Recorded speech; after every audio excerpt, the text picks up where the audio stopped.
Hi, I'm Danika Brysha, and I am the creator of the Brunch Series. The Brunch Series is an event to bring together local communities and talk about subjects in the wellness space. So self-care, food freedom, body positivity, anything like that. And it creates a community to hold ourselves accountable for setting goals and just improving our life 1 month at a time.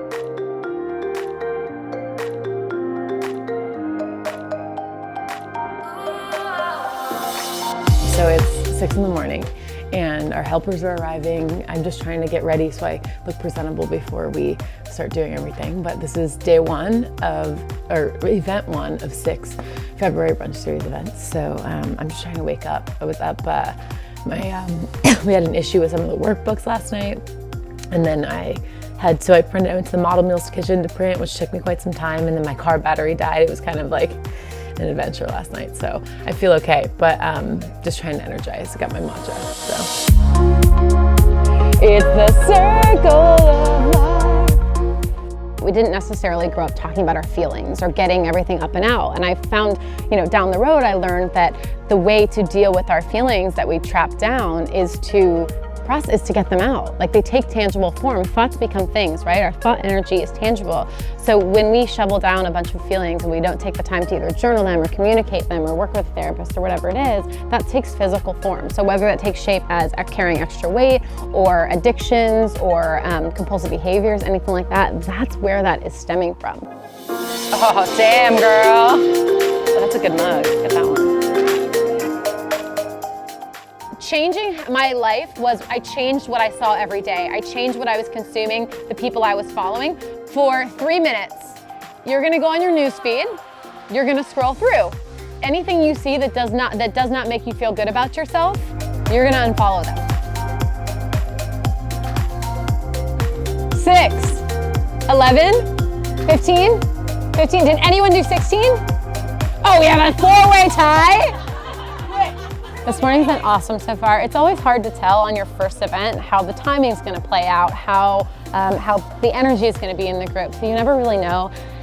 And I got so lucky, as usual. This is the most amazing community of women, and I think what's been really cool about this one is it feels very collaborative. It's not so much me talking. I feel like a lot of people are sharing tips and really engaging, and they're participating a lot, which keeps people engaged and active. So I'm just super happy with how it's going, and we're having lunch, and I think there was maybe a snafu where we didn't have eggs, where Billy forgot the eggs, but we're good now, so that's cool.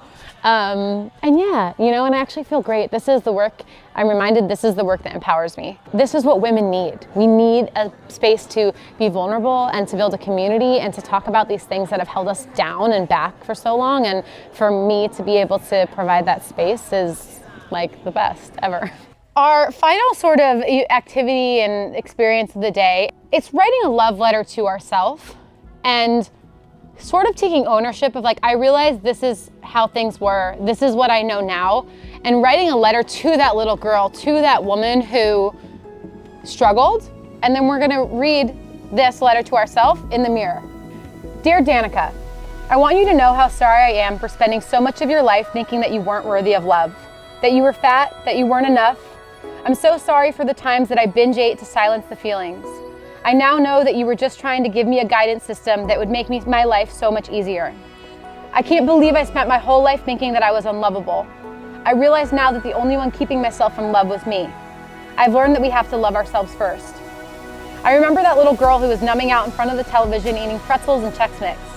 I want her to know that she is going to do big things. That being teased about her weight was a reflection of who was saying it to her, and that those pains will make her so strong later in life. Now, as an adult, I promise to be an example for the next generation of little girls by not being ashamed of who I am in any way and by living my life out loud.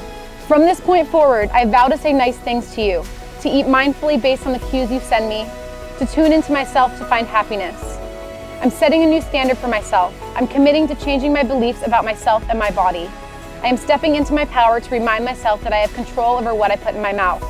With a new month on the horizon, I am committing to daily action towards more self-love, body positivity, and peace with food. I commit to rest, to prioritize open space and quiet time over anything. I will do this by taking at least one full day off each week. I will check this off each day to be sure I stay accountable. Oh, and there's one last thing I want to leave you with today. You are beautiful, you are whole, you are deserving of love, you are enough, and I love you. Danika. Thank you guys so much for coming, for sharing, for being here. Take a drink for the road, whatever you gotta do. I love you all. Self-care and this kind of work has been the most powerful thing I've ever decided to do in my life, to really start tuning in and to trust myself and start loving myself to guide me in life and to show me where to set healthy boundaries, what to say yes and no to. That all comes from a daily consistent self-care practice. So the fact that I get to now teach what I've been doing for 4 years and have, and share the lessons, the things that didn't work and the things that did, and give these women a tool that they get to now use and go off into their life and use it to create their best life is the most rewarding experience ever.